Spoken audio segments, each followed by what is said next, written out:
Hey there, practice of the practice community. Are you ready to take your private practice to the next level? Then mark your calendars for September 16th through 19th, 2024, because Level Up Week is back and bigger than ever. Insert rocket emoji here. Join us for 4 days of live webinars, interactive panels, and exclusive resources tailored just for counselors, therapists, and private practice owners. Whether you're looking to fill your caseload, hire your first clinician, or scale your group practice, we've got you covered. This is your chance to level up while others give up. Don't miss out on this game-changing event. Register now at practiceofthepractice.com/level up and get ready to transform your practice. Remember, September 16th through 19th, Level Up Week, your ticket to practice success. Register today and let's level up together. practiceofthepractice.com/level up.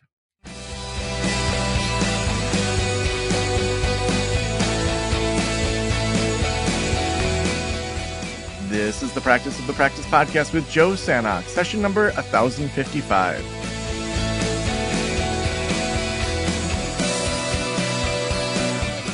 I'm Joe Sanok, your host, and welcome to the Practice of the Practice podcast, where we help you build a thriving practice you absolutely love. You know, we want both sides of that. We want it to thrive. We want you to just be killing it.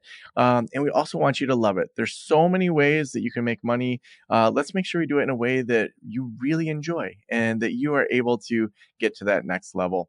When I think about my business, Practice of the Practice, or my former business that I sold, mental wellness counseling, when I think about scaling, that's not something I had a lot of mentors around. That's not something that I knew how to do. I knew that, I heard build a team. I heard, have the ideal team player. I need to put profit first, all these books that I would read. But then it was like, how do I bring that all together to just help things go a little bit smoother? And I am so excited to have Rob Bier with me today. Rob is the author of Smooth Scaling, 20 Rituals to Build a Friction-Free Organization. Rob's an expert in building high-performance organizations with over 20 years of experience, and he's helped so many companies scale. And he's had notable clients like Crypto.com and tons of other ones. So, Rob, welcome to the Practice of Practice podcast. Thanks, Joe. Pleasure to be here. Yeah, well, before we got rolling, we were just kind of talking a little bit, which I always like to do with guests. And one thing you said right away, I got hooked into, and you said there's a difference between scaling and growth. And I just want to start there. There's a difference between scaling and growth. Tell me more about that. Absolutely. So I don't know why, but it seems that we as a people have a tendency to come up with new names for old ideas. We used to talk about we would agree on something, and now everybody seems to use the word align. And I feel like in the growth business world, scaling has simply become the cooler way of describing growth. But they actually mean very different things. And so I think that's been a bit unhelpful. Growth, I think everybody understands what that means. More revenue, more people, pretty clear. The technical definition of scaling is that you preserve the essential qualities of the thing as you enlarge it. So, for example, if I blow up a photograph and it becomes all grainy and dotty, then I've grown it, I've enlarged it, but I haven't scaled it. But if I make it bigger and it's still as high resolution and clear as it was when it was small, that's scaling. So in an organization, what that means is that your organization was great when there were 2 of you and still great when you're 5 of you, and should be just as great, we can talk about what great means, when there are 50 of you. Yeah. So what are things that maybe get in the way of that happening? Well, that is a very good question. And I've had the privilege of working with a lot of companies as they grew from very small, when the organization just seemed to work kind of naturally. Everything just fell into place, and then see how things fall apart as the organization grows. And I've come to a few conclusions, which is that when you're a very small organization, you do a lot of things that are very healthy, but you don't do them consciously. They just happen unconsciously. What are those things? You build trust. You get to know each other as individuals. You spend a lot of time talking about what is the direction, what is the strategy, who's going to do what. everybody understands what each other person is good at and what their strengths and weaknesses are, and you try to play to those. If there's a disagreement, you can't really hide in a 4 or 6 person organization, so it tends to get surfaced and sorted. But when you're, let's say, 30 people, none of those things is still true. You don't necessarily get to know all your colleagues well. You don't have that face time with them. You don't necessarily know exactly what they're up to or how they spend their time or what their strengths and weaknesses are. And if there's a tension, it's very easy to just kind of let it go and bury it because we're all conflict avoidant. And so that all leads to what I call frictions in the organization, and frictions over time compound and make the organization less effective. Mm. What are some of those frictions that you've seen be just like super common in maybe the counseling space or when people have smaller businesses? And I know your book goes through 20 of them, but I'd just love to hear maybe one of them that for you, most likely our audience is like, oh man, that's totally me. Well, gosh, there are many. I think the root cause of many, many organizational problems is simply misunderstanding, right? We hear something and we jump to a conclusion about what the other person intended. And of course, mental health professionals are expert at helping people, think through and dissect whether their interpretations of reality are legit and correct and valid. But we all make those same mistakes. And so I would say one of the most common problems is tension building up because I think you've said something that I didn't particularly agree with or appreciate. But rather than testing and slowing down, saying, hey, Joe, can you tell me more about what you mean by that and where you're coming from and what's the problem you're trying to solve? And just listening, giving lots of space for you to fully explain yourself. My experience is that when people do that, 90% of the time, they may not agree with the other person, but they at least see that they're coming from a good place, that their intentions are positive, and that there's some rationale for their point of view. So jumping over that step is very unhealthy, but we all do it. Yeah. Now, so I'm thinking about practice the practice, and we're just over 10 years old. We have a team of probably 25 at this point. I was just talking with my COO, Sam, and as she and I talked, we're talking about different staff hires and how much you have that balancing act of, okay, we're paying this much for whatever that position is. We want to either give raises or expand or scale differently. There's kind of the maintenance side of running a business, of making sure that we do good consulting, we do good podcasts, we do good membership communities. Those are kind of core 3 things that we do.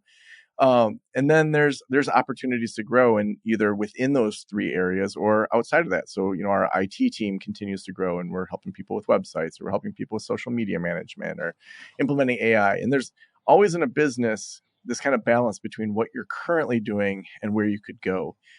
What would you suggest for me in regards to mindset, in regards to thinking through those things with the team? If we were to have a scaling lens instead of a growth lens, what would that look like? That's a great question. I think it sounds like you've already crossed the first chasm, which is there is a strong tendency for many people to hire people who look like themselves, who have similar skill sets, right? Because that's what they know and have confidence in and trust. And if you're going to hire an IT person and you don't know anything about IT, that can be scary, and that can go wrong. But the reality is there's no alternative if you want to scale your business other than to hire people who have very different skill sets than yourself. So early on, I'm a big believer, this is not part covered in the book, but I'm a big believer in what I call try before you buy type relationships, where maybe you hire somebody as a contractor or a consultant, and you make it very clear that if that goes well, you would like to bring them on board full time. But just being transparent, I don't know a lot about IT. I haven't hired IT professionals before. I'm not sure I would even know what good looks like.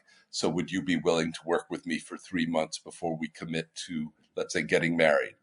So I think asking employees early on to share the risk of building the enterprise and not treating it as a, parent-child paternalistic thing, but saying, hey, you're an adult, this is the situation, help me to help you, right? By taking a little risk and seeing if we can't build an effective team and partnership together. But definitely overcoming that fear of hiring people whose skills are very different than your own is I would say one of the challenges. Mm. What's your experience been of that?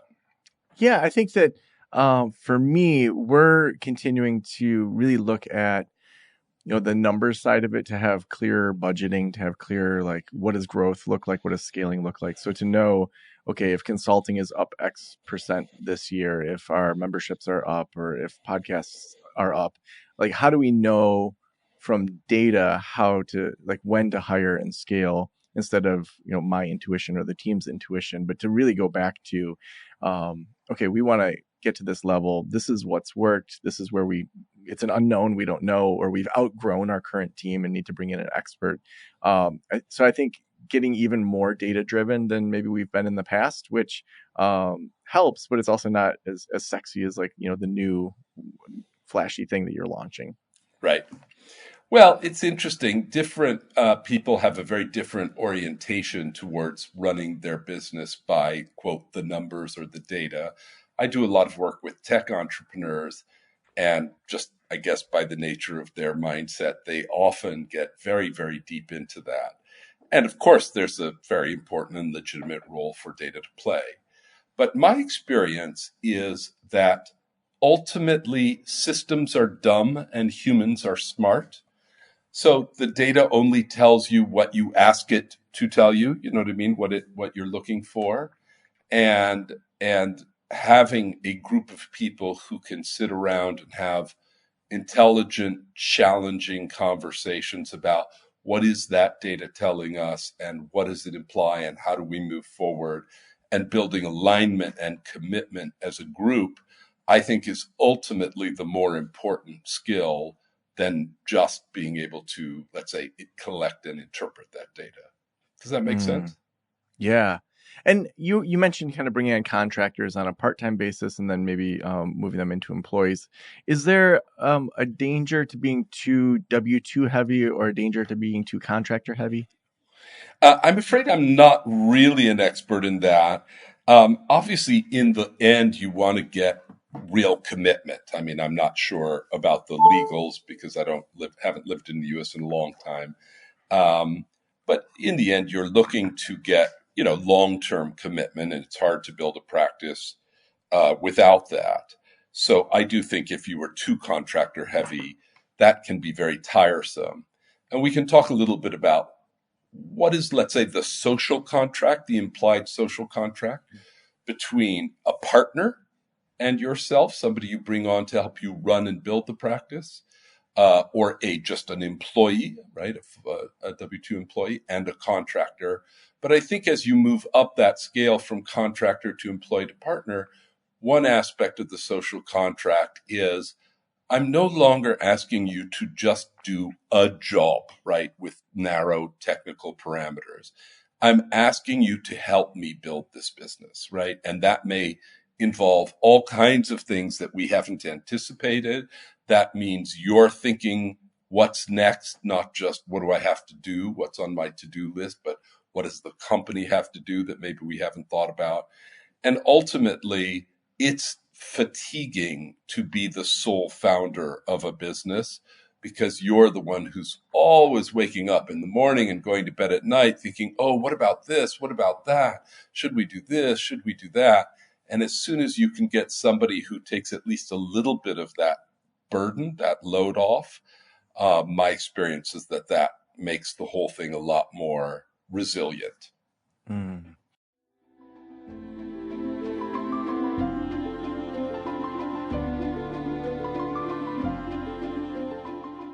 As a therapist, I can tell you from experience that having the right EHR is an absolute lifeline. I recommend using Therapy Notes. They make billing, scheduling, note-taking, telehealth, and e-prescribe incredibly easy. Best of all, they offer live telephone support. It's available 7 days a week. You don't have to take my word for it. Do your own research and see for yourself.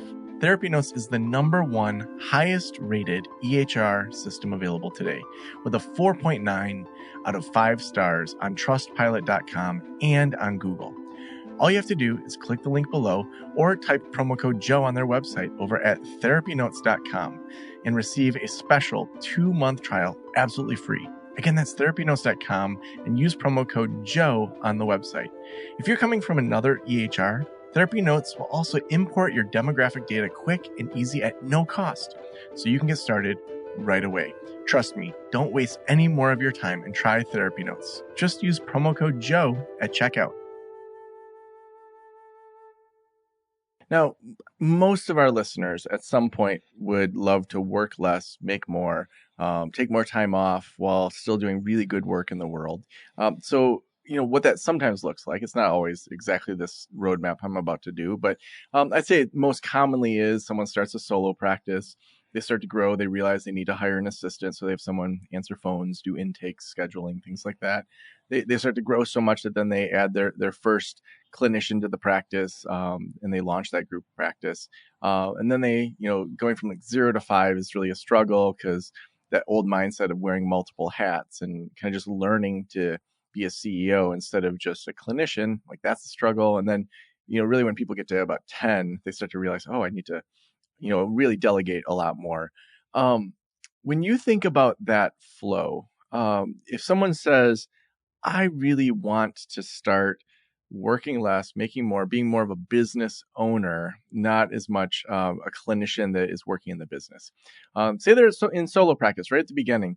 Like, what mindsets would you have them think through? And then we can kind of move into when they're launching that group practice, and then when they're moving into that mega group practice. Like, into each of those phases, what mindsets should they be developing? How should they be working through what scaling looks like? So we'll just start with the solo practice. What should that person be thinking about when they're first getting going if they know they want to eventually scale? I'm going to sidestep that, but I will come back to it. There's a great scene in the TV series Yellowstone where the son of Mr. Dutton, who runs the ranch, who's the most involved in running it, is the father's talking about stepping back and retiring. The son says, I can do it. I've been doing the most. And the father says, you've been working the ranch, but you haven't been running the ranch. Right. And I do think that there's a difference. Other people use the phrase working in the business or working on the business. And indeed, as you move from solo to small group up to ultimately a business, you have to stop working as much, maybe not entirely, in the business and really focus on working on the business. So I would say from the 1 to 2 stage, it's really about, is this somebody that you trust, that you think has the same values, that you can rely on? We can talk a little bit about delegation because I see people struggling with delegating effectively, and I think I've cracked the code a little bit on why they struggle. We can come back to that. But I do think that when it's very, very small, whatever the person's role is, you really need that strong personal alignment. Whereas when you're growing from, 5 to 10, you're not going to have the same intensity of relationship and interaction with each person. So then you start looking just more for, role fit, professional competencies and role fit. But I do think that I actually ask, when I coach CEOs, I ask them to draw what they think about all day as a pie chart.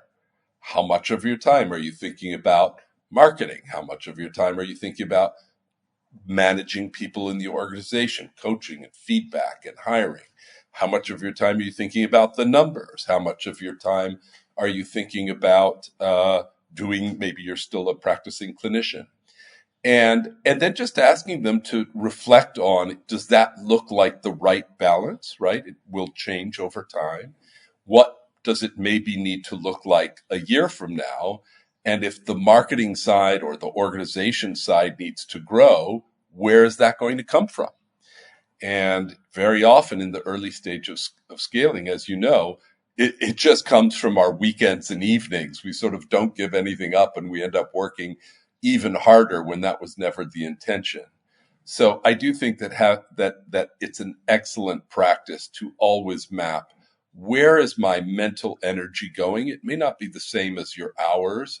I think of this as more a mental energy exercise, and where does it need to be going to get you to the next step. Hmm.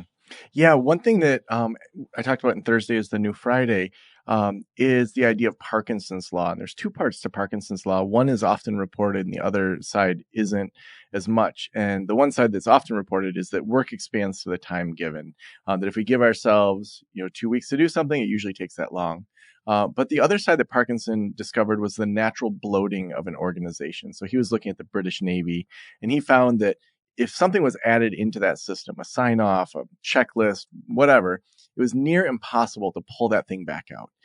And so I think that when we limit time on tasks and we limit how much we're involved, kind of what you're just saying, if I have 20 things to do in the next week, but I only give myself time to do 7, I'm going to do the 7 best things. I'm going to do the clinical work. I'm going to make sure, the billing is done. I'm going to, do some marketing that makes sure that things come in, and those things that are not the best use of my time fall by the wayside. And then I have to ask myself, well, why am I doing those if they're not important? And, maybe we need to eliminate it. Maybe we should delegate it. Maybe we should have some automation in there. Maybe we just shouldn't be doing it. And so I think that idea of getting leaner and leaner by you stepping back is such an important idea. What does that look like when someone starts to grow a group practice, when they're growing into a mega practice? Like, what are other mindsets that maybe are more unique to those phases? Well, I think, what you described, can we automate, can we not do it, and so on and so forth, is a very good mindset to have. But the reality is that any of those, to automate something takes time and takes expertise. And that's probably not going to be the founder. So I think the first step is always to delegate, right? If you are doing something which is taking up too much of your time and is not critical to the future success of your business growth, then you should find somebody and delegate it to them. And I mentioned that is an area that I've had some insights into. Here's what I notice. Kind of nobody wants to be a micromanager, but some of us maybe by nature are. And so that is a kind of form of under delegation, right? Where you're not getting the leverage that you need. At the other extreme, people often will hire somebody and say, "Oh, you're brilliant. I empower you. I trust you." And they give them actually too much autonomy. And that leads to a phenomenon that I call flail and then fail, right? They kind of flap about and eventually you lose confidence in them. And the point is that we need a more nuanced way of thinking, what is the right level of autonomy for this person at this time? And it will change over time. If I bring you in and you're new, I need to be a bit of a micromanager. That's actually quite justified because maybe you don't understand our processes. You don't understand our ethos. I need to give you quite regular and tight sort of feedback in order for you to learn. But maybe 3 months later, that would be totally inappropriate. And so the key is I would say there are two keys. One is to think about autonomy as a dynamic process and set targets together. So if you come to work for me, Joe, I might say, I want you to work at this level of autonomy in 12 months where I don't have to quality control your work. I could just give you broad direction. And I trust that you will come to me if you need any guidance, et cetera, et cetera. But it'll take us 2-3 steps to get there over the course of the year. And I'll be giving you feedback, not just on your work, but on whether I see you progressing towards that target level of autonomy. So the two keys are, one, make it dynamic, and two, make it discussed. Don't just have all this in your head, because then you might create misperceptions and misunderstandings. If I start out by micromanaging you, you might think, oh, I've made a terrible mistake joining Rob's outfit because he's a micromanager. Whereas in fact, all I'm doing is de-risking your early onboarding. Mm, yeah. Now, as people look at really kind of removing themselves from the day-to-day operations, what are some scaling principles or actions that help them really step back at that point? Good question. So, I mean, scaling principle one is always shared vision, shared goal. And I don't write a lot about this in the book because I think it's already been written. I think other authors have covered it well. But I think the experience of almost every business owner is that you can never spend too much time repeating the core message. Who are we trying to be? What do we stand for? What are our values? What is our North Star? What is the vision? What is our goal? To make sure that there's truly alignment, but also not just talking about it, but listening and asking people, is that resonating with you? Has the situation changed? Do we need to adapt that in some way? And so having an ongoing dialogue about where are we trying to get to? And does everybody understand how they can contribute to that direction? So ultimately, I am a big believer in dialogue as more powerful than, let's say, systems. So, of course, there are systems you need to implement, accounting systems and budgeting systems and work tracking systems and all those things. And those are all necessary. But the best performing organizations aren't the ones with the best systems, in my experience. They're the ones with the best and most open and constructive dialogue amongst the key people, because things change. And the whole setup of how you're going to run your business today and what we should measure and focus on might be very different, let's say, in COVID, post-COVID, right? All these changes that we've gone through. The only way to be continuously adaptable to the changing environment is to have a continuous dialogue with your key employees. So awesome. We could go on, but the last question that I always ask is, if every private practitioner in the world were listening right now, what would you want them to know? Well, I would want them to know that the problems of scaling are highly predictable. They're largely a numbers game. And the reason I wrote my book is that I noticed that there was nobody describing these problems. And so founders were bumping into them over and over again as if these problems had never been discovered. So I would say, honestly, buy my book and read it, if only to get a sense of what's ahead, what are the bumps and roadblocks and stumbling points ahead as you scale, so that you can start to anticipate and plan for those and hopefully avoid them. And Rob, if people want to connect with you, where should we send them? My website, robbier.com, ROBBIER, or of course you can find me on LinkedIn. I'm based in Singapore, but I spend a lot of time in both London and California. So awesome. Well, thank you so much for being on the Practice of the Practice podcast. Thank you, Joe.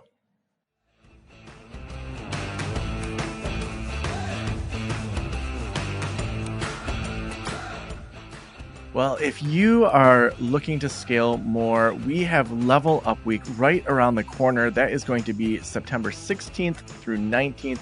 We are doing 16 live webinars that week, bringing in our favorite experts, having all sorts of focus groups, and people are going to be sharing what they've been learning for every phase of practice. So whether you are just getting going in solo practice, maybe you're considering launching a group practice, or you have a group practice already going, we have something for you that week. You can read all about that over at practiceofthepractice.com/level up. Again, that's September 16th through 19th.